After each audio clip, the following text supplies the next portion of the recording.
Il y a un siècle à peine, Scott et Amundsen atteignaient le pôle Sud. L'Antarctique était encore inconnu.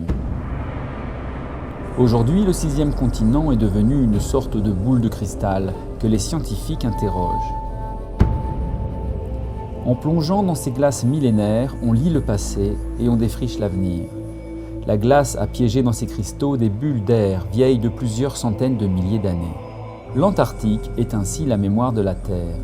Elle accueille aujourd'hui 52 stations polaires, mais c'est à Vostok, la plus isolée de toutes, située à 3700 mètres d'altitude, au pôle du froid, que s'est déroulée la plus incroyable aventure scientifique et humaine.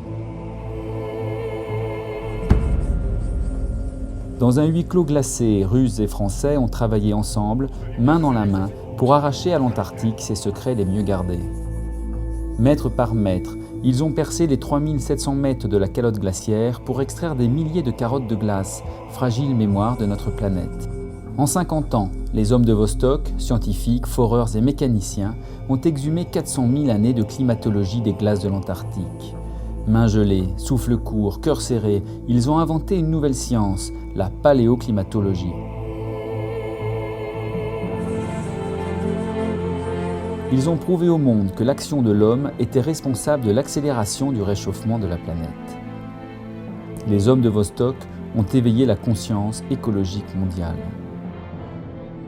Mais l'Antarctique n'a pas fini de révéler ses secrets. Demain, les hommes de Vostok auront peut-être découvert une forme de vie inconnue, enfouie depuis plus d'1 million d'années dans le lac de Vostok, sous 3700 mètres de glace. Le dernier secret de l'Antarctique, publié aux éditions Paulsen, révèle sous la plume du glaciologue Jean-Robert Petit comment la petite station polaire de Vostok, au cœur de l'Antarctique, ébranla le monde et entra dans l'histoire.